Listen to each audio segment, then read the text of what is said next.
My name is Nana Asakwa the Fourth, and today, before I start my interview, I'm going to tell you a little story because that's one of the angles of the story we're telling. Now, once upon a time in this little village, the king's son fell ill, and he had to be rushed to the hospital.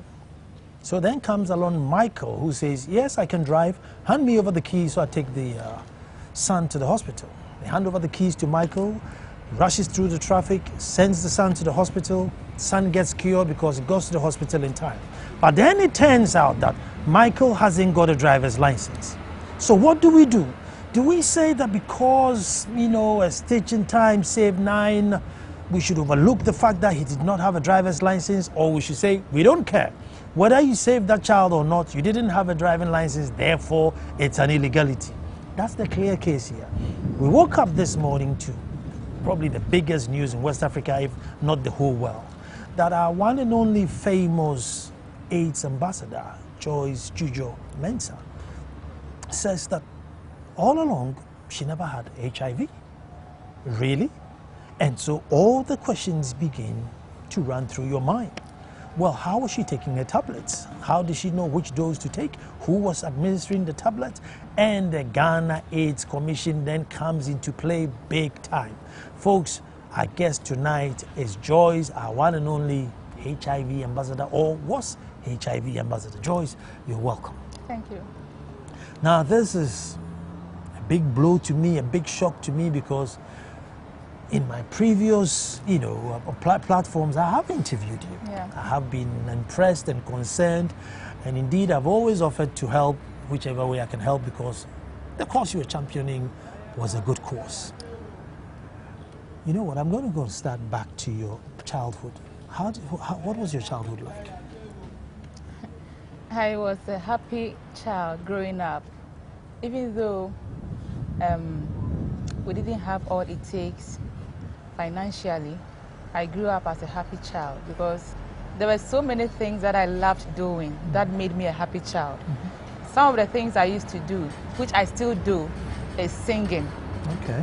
And then I love to dance. Mm-hmm. So these are the things that made me a happy child. Mm-hmm. And knowing for the fact that I have a mother who loves me, even though she was poor, she didn't have enough money to take care of us. Mm-hmm. She was always there for me. So growing up as a child, I didn't have it, on a silver platter. I didn't have things going smoothly for me. I attended a government school, but that doesn't really matter. No. If you are bright, you are bright. Mm-hmm. And so that had been my childhood. You grew up with both mother and father? No, I didn't. I grew up with my mother and my stepfather. Okay. It was due to the fact that my real father died when I was just between 1 and 2. Okay. So I didn't even get the chance to see him. Oh. So I grew up with my mother and my stepfather. Mm-hmm. And was your stepfather supportive? I don't know what to say about my stepfather because I still love him. Okay. What I would say is that we were in the village when my stepfather married my mom. Okay. And due to that, we moved to the city and I had education. So that alone is enough for me. Wow. Even though I have done a movie which is about my true life story, talking about how challenging my growing up was, how my stepfather was, how my mother was. It's just a movie, even though it's true life story. But that is not to tarnish my stepfather's image. I still love him. That's good. Yeah. That's good. And have you got relationship with your mother? I do. I still do. Good relationship? Very good relationship with my mom. I know your AIDS story began in a church. Yes. Where you're a member of a church and you were dating somebody in the church. Yeah. And the person died. Was it confirmed that the person died of AIDS? Was it confirmed? What happened was, even when he died, and I didn't even know about it. He died when rumors was going about town with my status. People were saying that I'm positive without even them knowing whether it was true or not. And everybody knew he died of AIDS. You bear with me that when someone has AIDS, I believe you might have seen some pictures on TV with people with AIDS. But I don't think there is any specific picture on people living with HIV. this is two different things that we don't understand. People living with HIV, they are just normal human beings, like you and I. Sure. But if someone has AIDS, the person has got a lot of infections. We call them opportunistic infections. And these come to play for you to know that, hey, this person looks like, sometimes we even judge people based on the way they look.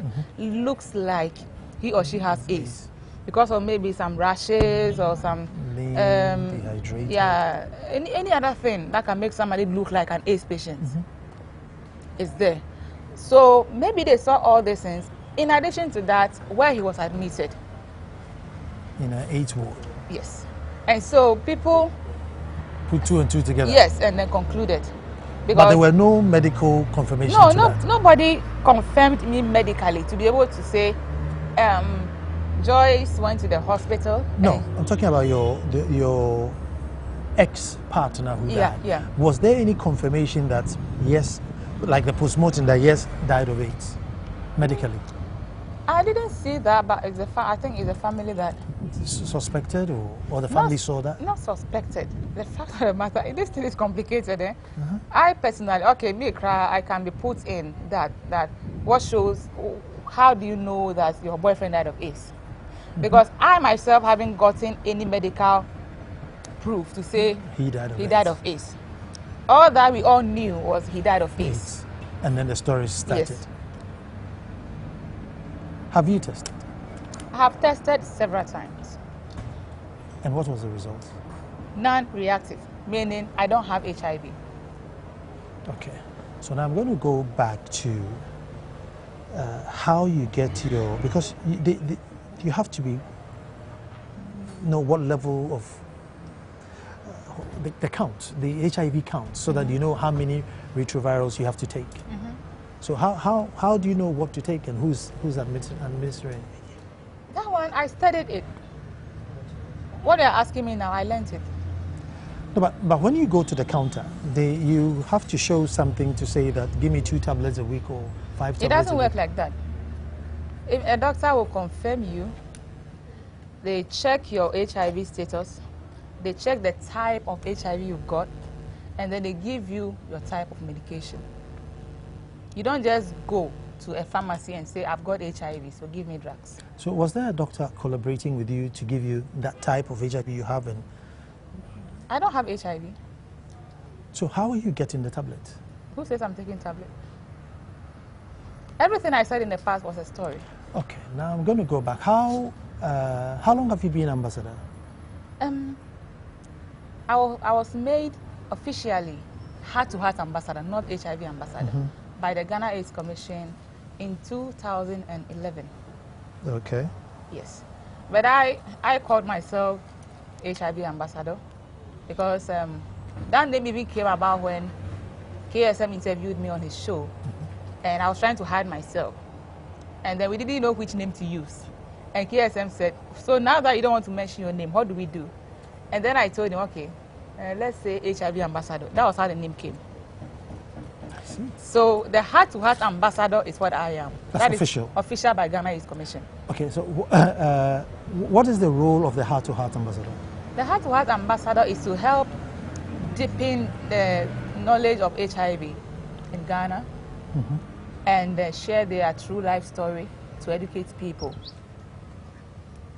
And also, according to the contract, what I'm supposed to deliver is to avail myself to take pictures that were used on billboards, and also avail myself for documentaries, avail myself for TV interviews like I've been doing all these years, just to intensify the education of HIV. Why did they make you the heart-to-heart ambassador? Why? Because they heard of me when I was in Amsterdam. A lady interviewed me in Amsterdam. I actually did programs in churches and on radio stations in Amsterdam. And this lady is not a Ghanaian. She's from Zimbabwe. And I think she has one way or the other worked with the Ghana AIDS Commission. And she realized I've got something that I can share with the world. So I was with her when she sent Dr. Minya a mail that Joyce is here with me and she's got an amazing story. It would be good if you work with her. But even before then, I had gone to the Ghana AIDS Commission several times for them to support me do programs, but it never worked. But why would they support you to do a program? Because you were not positive. It doesn't really matter. There are people who have done HIV adverts and they were never positive. Our mother, the First Lady, is now appointed as the HIV ambassador. It doesn't mean she's positive. And you don't have to be positive to talk about HIV. But you see, your story is peculiar because it's linked to an ex who's died of AIDS, and you were probably the last girlfriend she had maybe before she died. I mean, did you have unprotected sex with him? I did, because I became pregnant. For him? Yes. So all that I'm saying is my story is still the same. The baby survived? Survived what? The baby is there. He's 7 years now. And not positive? The mother is not positive. Why should the baby be positive? So the guy could have died of extreme measles or diarrhea or something? Anything, yeah. It couldn't have been AIDS. However, putting all these 2 and 2 together gave you a platform in Amsterdam. Yes. So by this time, everybody's assuming that I am. But one unfortunate thing is, I recently went to Amsterdam, and you know what? There's one funny aspect of this HIV thing. It's psychological. The moment you say you are HIV positive, or when people perceive that you are, they start counting your days on earth. Oh, if she says she was, why is she not dead? 7 years now, she's still alive. She's lying. When I went to Amsterdam, people were saying, oh, she came to lie to us. And look at her, she's not even looking more beautiful. Thank God. And so, why is she not dead? They say that behind me, and I hear all these things. So it's more of a psychological thing. But you went through a lot of stigma when you left. You know, your landlord threw you out. The church didn't want you back in. No, the church didn't do anything to me. The church was okay. The church was okay. I joined Seawater Band. Okay. A band that I joined. And then the very day I joined the band, someone told the manager that I've got AIDS. What pains me is people not even differentiate between HIV and AIDS. I've got AIDS, so he should sack me from the band. The only reason being that they gave him the premises for us to rehearse. And they gave him condition that if he doesn't sack me, the whole band should move. I went through all this. The manager organized party for us. We ate in a plate, and at the end, they were fighting the manager because I ate in the plate. I have gone through so many things just because I was tagged with HIV. At the time, did you suspect that you might have got it? It went on and on to the extent that I was even made to believe that maybe I have it, meanwhile I don't have it. Do you know the psychological aspect of this thing? No, I know, but you know, when Ghana AIDS Commission approached you to be the heart-to-heart ambassador, they've come on the notion that, listen, because your ex has died and he died of AIDS, there is a possibility that you have it, therefore champion the cause for us. Why didn't you say, no, hold on, check me, I don't have it, I just want to be a good Samaritan? It wouldn't have worked. It wouldn't have worked that way. There is no way anyone would have given me platform to say, people are pointing fingers at me that I have HIV and I don't have, so please let me talk. Who will give me that platform? But the moment I said I'm HIV positive, people gave me platform, including you. Twice. Twice. This is the third one. You did give me platform to talk about it, to address the issue of stigma. And it was positive. I mean, I have one person who's very, very critical of my shows, but that was one show that he really, really liked, that it was very educative. Did you know it was going to end at a certain time, or you were going to carry on till your retirement? I knew it would end. I knew. So this is the time. Did you plan the end, or it has outlived its course? Did you plan to say, look, you know what, I'll hang on to this for another 2 years and then I'll retire from it, or it's just outlived its time? It just happened naturally. I know your relationship with Ghana AIDS Commission is one that you have really regretted, or you're not very, very happy with. We're going to go into it, but before we go into it, I just want to find out,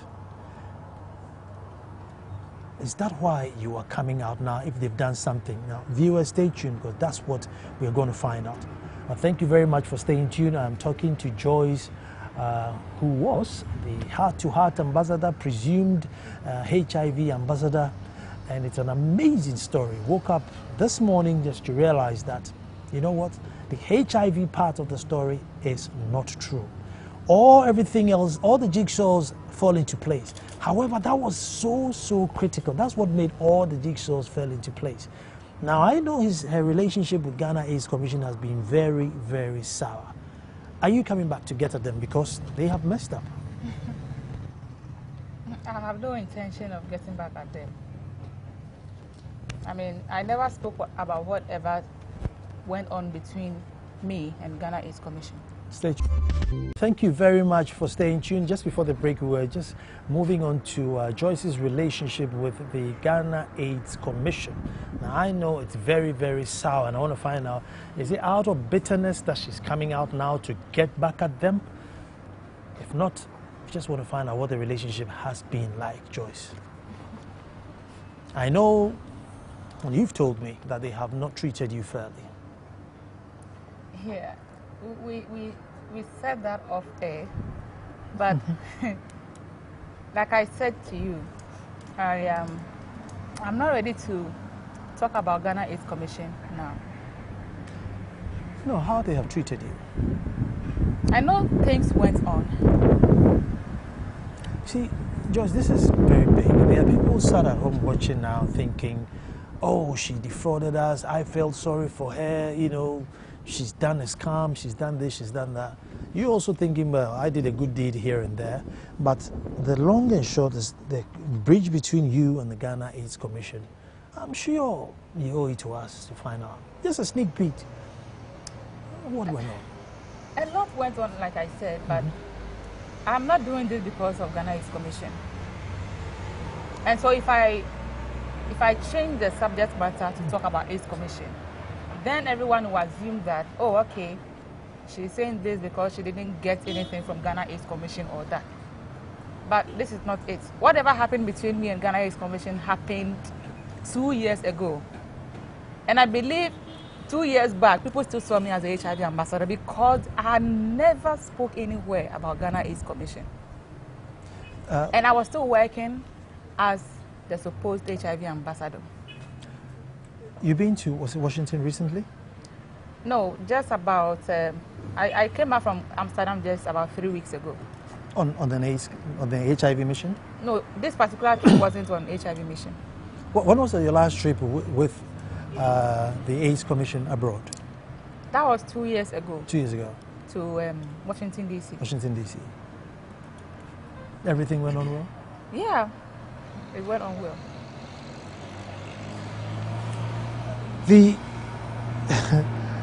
One thing we say is that, so, I mean, Ghana AIDS Commission would fund, or all the funding they will get will be state funding.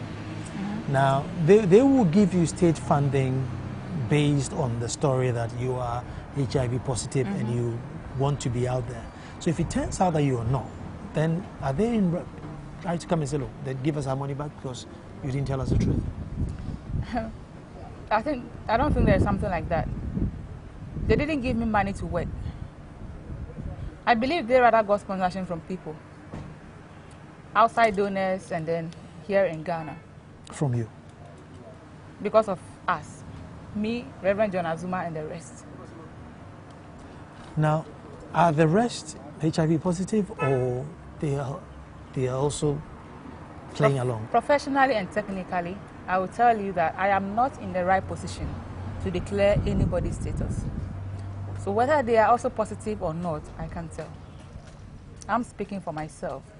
Because, you know, one funny aspect of this whole thing is, when the AIDS Commission used us for that booklet, we looked so much alike.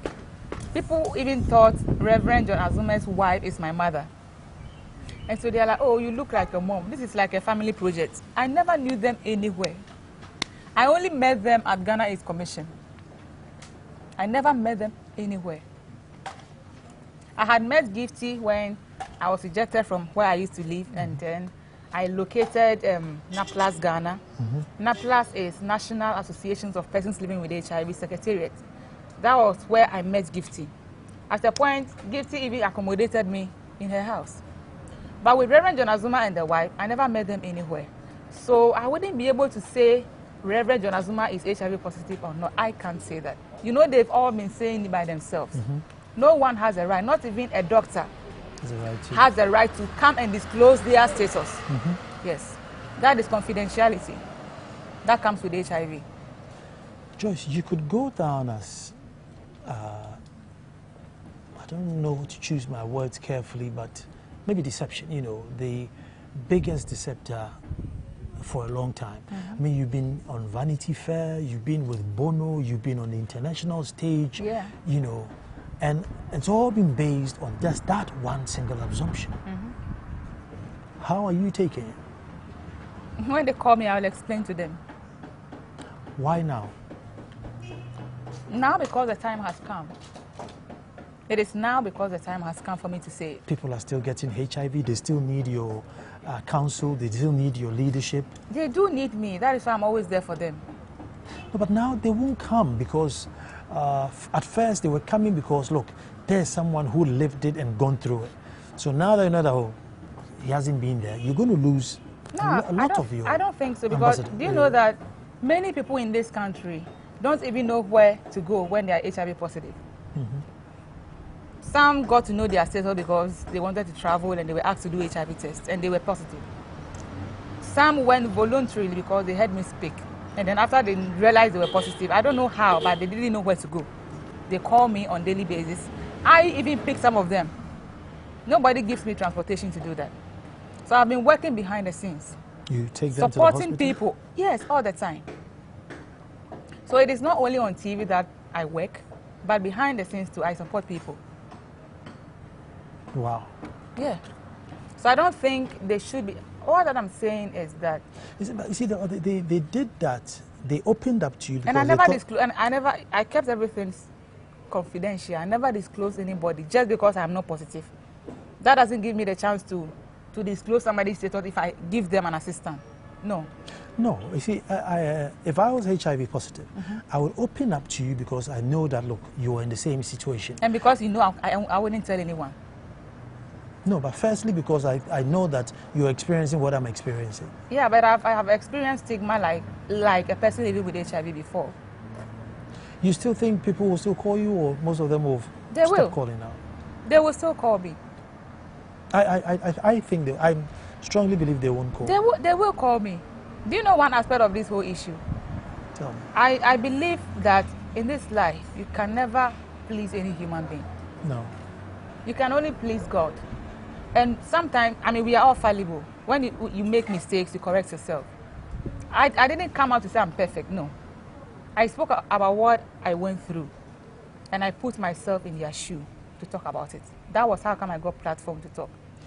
And then, I did all this. In all that, I was still being stigmatized in so many ways that I'm not ready to talk about now. But one aspect of the stigma which I didn't like at all is the fact that people started saying that I'm dead. Just that it's not on media. But anytime I travel, that is the news I get. To the extent that my stepfather nearly collapsed. Oh dear. So she lost Someone her daughter. called me, and then when he called, he was silent. And I said, "Speak, you've called me." He said, "Do you know why I called?" I was just told you were dead. And the woman who said this thing said she saw you in the market, and the way you were looking horrible. And now the whole neighborhood, everybody now believes you are dead. And I said, "Look, I'm not dead, okay?" And that call came from Ashoman Estate. And then another one from Obuasi. Look at the distance. So it wasn't like the same area. These are a group of students I have gone to educate, and I have told them that even if someone has HIV, they can still live. Using myself as an example, putting myself in the shoes of people living with HIV. And these students are crying. And I asked her, "How did you hear the news?" She said, "A friend told me." "How did your friend hear?" She said, "A friend told her." So this has been going on in Ghana. And the worst aspect of it was when I traveled to Amsterdam recently. And then, you know, I use my number for WhatsApp. When you call, you wouldn't get me, but when you WhatsApp me, it works. And so I think my stepfather was trying to reach me, it wasn't going. So someone from the church WhatsApped me and said, Joyce, are you alive? I said, yes. Your father is so worried that everybody thought you were dead. In the church, someone came to announce that I'm dead. And your stepfather nearly collapsed. I said, oh my God, it has gotten to this extent. Wow. So this is what I get from what I'm doing for Ghana. Is that one of the reasons I said, I'm not going to go along with this story anymore? Is this one of them? No, that people should know that even if I was positive, they shouldn't be counting my footsteps as to where I will die and when I will die. That means the stigma we are talking about, there is still something lacking. It is psychological. Anyone who thinks he is a very good psychologist should come to me for advice. Because I have seen, I have done this for so long, and I've seen that we need something more than what we are doing to reduce stigma in the world, not only in Ghana. Have you spoken to your mom this morning? Yes, I've spoken to my mom. Is she okay? She's very okay. What did she say? She called me and said one of my aunties was calling. I mean, the calls were coming in such that I couldn't pick her call. That she heard that people are talking about me on radio. What is it? What is going on? I said, I just spoke the truth. And people were still, even you were also calling. So I told her to cut the line. I'll call her, but I haven't called her. When I'm done, I'll give her a call. Yeah, I was one of the first callers. I was one of the first callers. Yeah. Your husband? Are you still with him? No. But has he called? Has he called? He WhatsApped me this morning. Because he was part of the story. Was he positive? My husband was never part of the story. He wasn't supposed to be part of the campaign. Well, in Vanity Fair, there's you, and Vanity Fair is big. So there's a picture of you, your husband, and your child. Vanity Fair, the one who interviewed me, Tom Friston, I WhatsApped him. And I told him, look, what you did, they didn't tell me that they were going to use my family's picture for that. That is another issue on its own. I see. People knew I was married, but no one saw my husband on air. Have you ever seen my husband's picture? No. Apart from the Vanity Fair. So why would you take pictures of my family and put it there? Do you get me? Well, I mean, so the readers may assume that you allowed it. No, I didn't You didn't allow that? No. They took pictures. Usually when they come and they interview us, they take pictures, they take me around, we do things. But they didn't tell me they were going to put that particular picture in that. So I told him that, but he didn't even reply. Wow. Yes. There's another picture of you, your son, and Bono. Bono. Yes, and I mean, Bono, that's big. You know, they had come to do a project in Kolebu, and you were there with your son. Again, the story is that you have HIV, but you haven't passed it on. I mean, Joyce, this is, you know, this is complicated, right? This is complicated, this is big. Yeah. So I'm just saying that there are certain truths that you should have just kept quiet and let it roll. Do you know how stigma can affect people? Do you know why people kill themselves because of stigma? Stigma can affect one's life to the extent that people who are close to you might come and sympathize with you. Oh, don't worry. But when it comes to the realities of the issues like going to look for a job, when someone has seen me around Bubuashi and knows I'm positive, let's say knows I'm positive, and then I've moved from Bubuashi to, let's say, Adenta, and maybe that fellow has also moved from Bubuashi to Adenta, and I'm going to look for a job. You think I'll get that job? No, but in your case, I mean, you had the best job. Wait, what? Well, you were, you know, globetrotting, you are the ambassador. And nobody pays me for that job. It's voluntary. That is why I say some of the churches support me. But you could use that to sell your albums. How long are you going to sell that album? Well, singing, you can sing till you drop dead. And how many times? When I do a new album, I have to promote it on air. You know how musicians suffer in Ghana? Sure. Payola, I have to promote the album on air.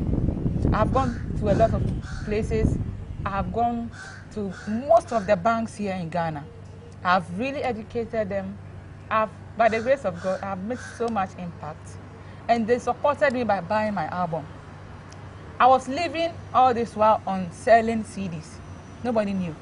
I want to make this clear to the public that people advise me so many times to register an NGO, get donor funding to support myself. If I am saying Ghana Youth Commission doesn't give me money to do programs. But I look at it and I said, no. I believe I knew there's going to be a time for this. And I didn't want anyone to think I'm a scam. Okay, she didn't have it, and she said she had it. And she had an NGO, and she was taking monies. I didn't take anybody's money. All the things I was doing was selling my CDs after programs to be able to feed myself and to feed my kids. I have never received any funding from anyone. I want to make this clear to you.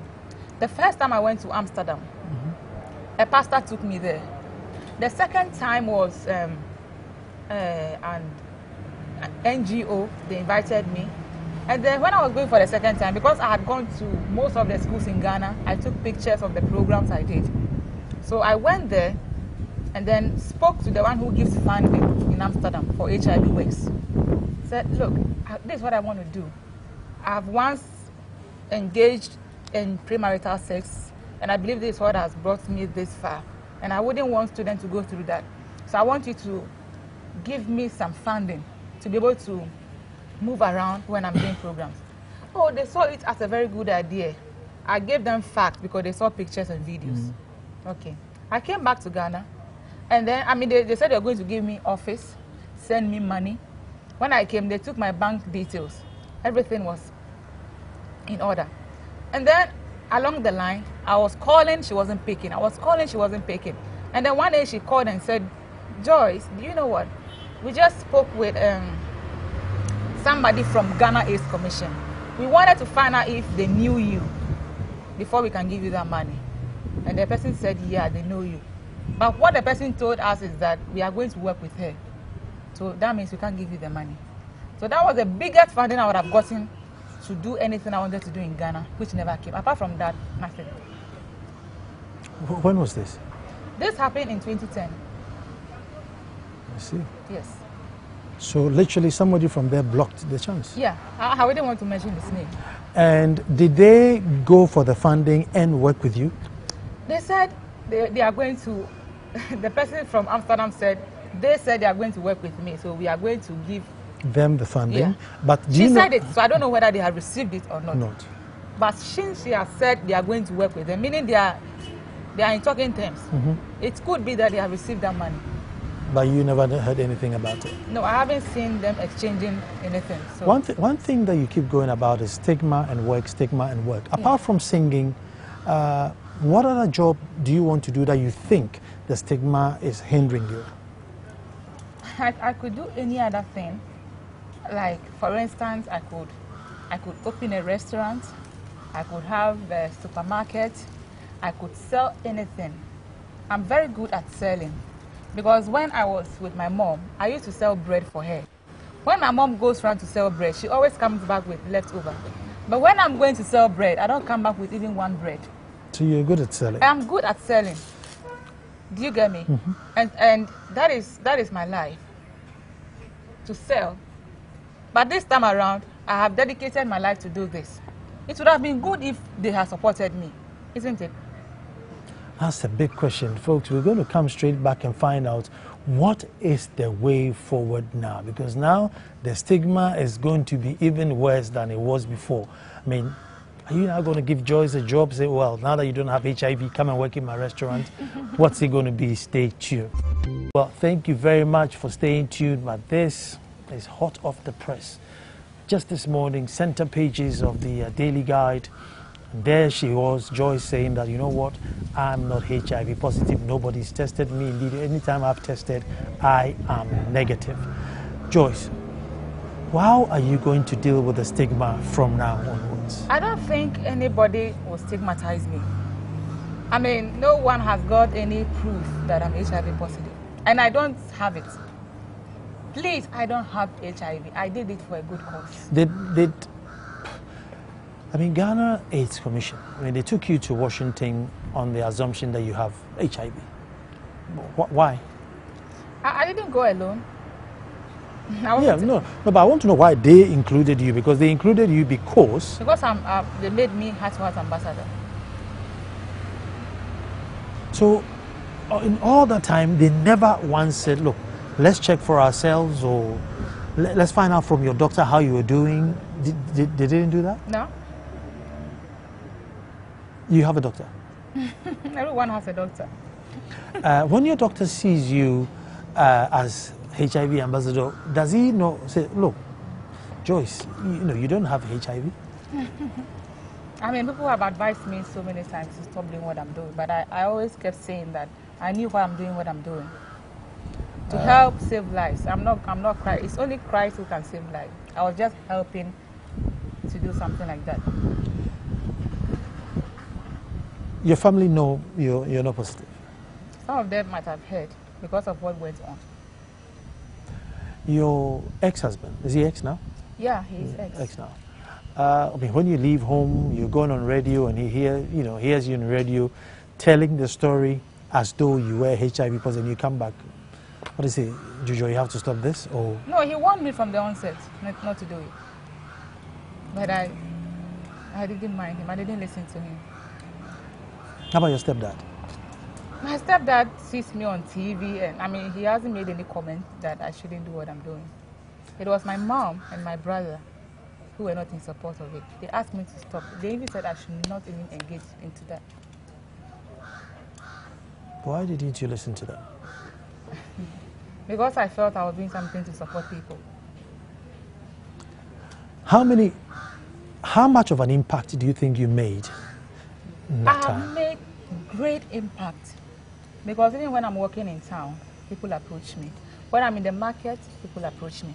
When I'm in church, I mean, everywhere I go. Places I didn't expect people to call me, even in a typical village. Somebody mentioned my name from the bush, and I was surprised. Say, is that not Joyce Dzidzor? I looked back and said, so you also know me? I was like, so they have TV here too. So the impact has been so great. Just the legal implications. Have you sought legal advice? When I was about doing this, I didn't seek for any legal advice. What I believe in is, sometimes when you want to do something, when you sell the idea to people, they will discourage you. Even before I did what I did, I went to a few people. I knew a lot of people living with HIV. I said, oh, okay, so like, if somebody comes to you to interview you, to come on TV, to talk about your status, can you do it? I said, cheer. I'm sorry for the cheer. No, it's fine. If you give me everything in this world to disclose my status, I will not do it. So I said, hey, so why would they say that? People will not do it. So they will discourage you from doing what you want to do. That is what I believe in. When you want to do something, you are focused. Sometimes don't even talk about it. When you have a dream and you talk about it, they will shatter your dream. But do you realize that, I mean, as simple and as friendly as we are talking, I mean, this is big news. Yeah, I realized how big it is with the kind of comments that were coming this morning, like you are a scam, you are this, you are that, calling me names and all that. I mean, I knew it to come to this. And I told myself, look, I'm a Christian. And even Jesus Christ, who didn't commit any sin, went through more than this. But the Christian won't indulge in such deception. Oh, I mean, the Christians themselves know the impact I've made on their lives. And I spoke about the truth, that I was engaged in premarital sex, which was wrong. I said it openly in the house of God.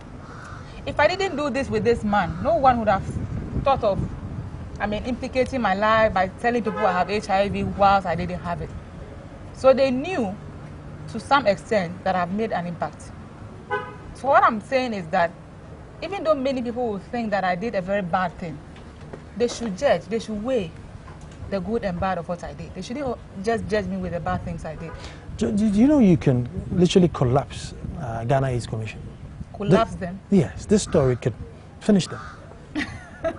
I don't think I have the power to do that. Well, I mean, you have, because, I mean, if any international body would say, they are not serious to be, receiving monies on the assumption that they are trying to, sponsor or help their HIV ambassadors. And it turns out that the HIV ambassador wasn't even HIV positive. I mean, for the whole commission, nobody there could even pick a phone and ring your doctor to say, how is she faring? You know, one thing that comes with stigma is psychological impact. Before we even came out to do this project, we had a clinical psychologist to, day in, day out, call us and ask us, Dzidzor, how are you faring? Are you having any challenges psychologically? Is anybody threatening your life? Are you doing well? We need this a lot. Even those who are not out talking about their status, they still need how much more? The whole world knowing that maybe you have HIV. We even need it more than anything. But ask me how many times I have gotten that. How many times? After the first one we had, and then the issues that came, that was the end. So, excuse my language, I'm the stupid one here. Would you say you're suffering a trauma from the life you led? I've suffered a lot of trauma. Some even say I'm not normal. Now this trauma is brought about a lie that you lived. So are you saying that you're suffering from that? Suffering from what I went through in the past? No, since 2011, you've carried yourself as HIV positive. And there has been stigma attached to it. Now I'm saying that could you coming out now been through the pressures of the life you've lived since 2011? No, I don't think so. All that I know is I'm telling the truth, and that is it. Damn the consequence? Yeah. How about your children? I'm doing it for them as well. But their teachers and their friends who knew that the story and then the story is not true. Your oldest is 7 years. Yes. How is he going to feel that, all the time mommy was lying? You know, he doesn't really understand issues up to now. 7-year-old boy. He doesn't really understand issues of stigma. He doesn't understand issues of this nature. I will still need to give him some time to explain issues to him. You sure you're not underestimating? Maybe. They do understand. Okay.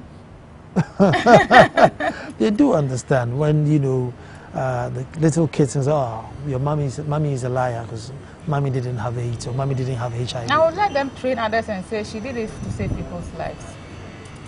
She didn't have it, I don't have it either. My mommy doesn't have HIV. You have to live a normal life. Have you had any calls, people supporting you? Supporting me? Yeah, that it's okay, you did what you did for a good reason and therefore we are behind you. Have you had any calls? So far, the calls I've had is from media, but friends, I've not had time to speak with friends yet. I'm more focused on media because of what I'm hearing now. When things are a bit down, I'll be able to speak with friends to hear what they're also telling me. I just want to find out why December? Why not January? Why not see the year through and then come clean in January? Why now? I have to leave everything that is of this nature in December and face my life from January. What life is it going to be? People should know that I don't have it. I don't have HIV. But then they're going to see you as quote-unquote a liar. That is why I'm saying that. I even rendered an apology in the newspaper. Anybody who might see this as a lie, I'm very sorry. But they should weigh both good and bad aspects of it and give me some credit. You think you deserve credit? Yeah, I do. I do. Why? Because what I went through... Because you fooled us. Oh my God, I didn't fool you. You were on my show, I sympathized with you, I didn't know how much more I could help you. I remember I gave you, after the show, I drove you all the way to Kaneshi because I wouldn't even let you stand by the side of the road. I did all that because, well, she's ill and I have to help her. Yeah. But then, you were not ill. Ill? Okay, so you saw me as someone who was ill. Well, I don't know whether ill So you see how psychological this thing is. So now you know I'm not ill. No, I know you're not ill. Okay. So people living with HIV are ill. Well, they are living with HIV. They are not ill. People with HIV are not ill. Well, okay, maybe ill is a wrong word, but they're living with, the virus. Living with the virus. The fact of the matter is, when people take the drugs for a long time, they get to a point when they get tested, it becomes negative. I mean, when they do the viral load test, it shows that they have no virus in their blood. So, are they still living with the virus? Let me ask you this. Well, if there's no virus in the blood, I Then guess... what are they living with? Pretend virus. Have you ever taken a tablet? A tablet? The HIV tablet? Yeah. Yes. You have? Why? As PEP.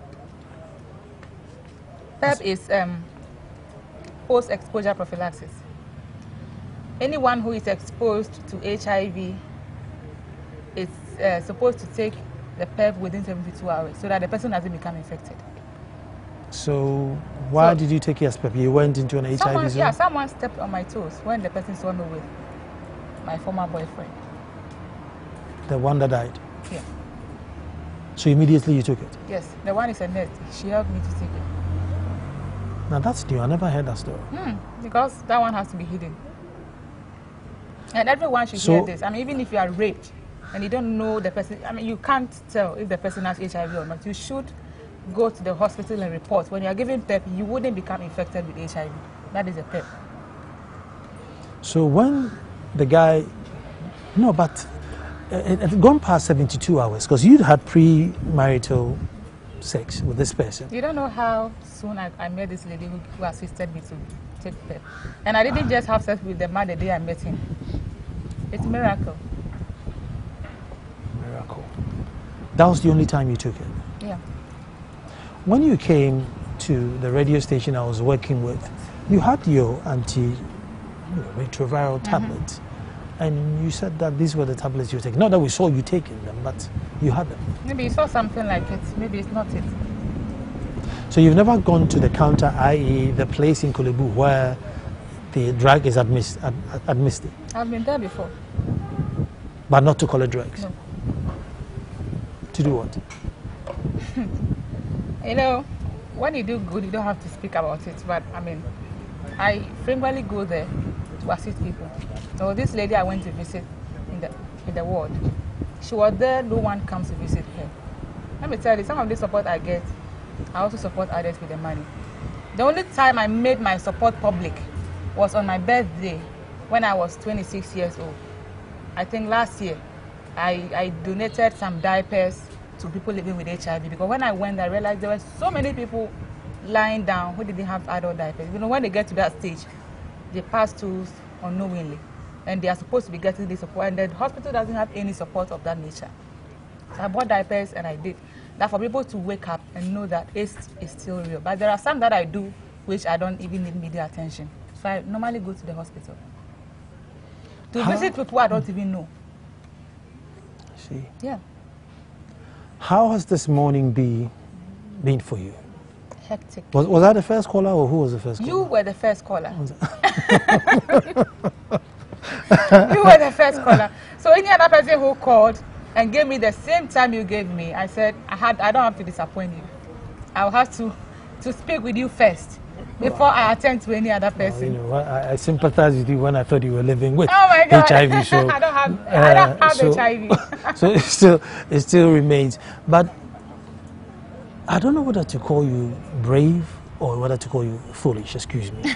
Let's call you brave or let's call you foolish. But are you prepared for what's ahead? No, I am ever prepared for it. There is nothing worse than what I went through 7 years ago. I could kill myself, you know. I remember the day I had my baby, and then my mother called me on phone and said, you know what? Everyone is talking about you, that your boyfriend died of AIDS. I dropped the phone. I said, people know about him. I was crying. I told myself, that is the end. And if it has ended there, fine. Being beaten, I was slapped. If I tell you, if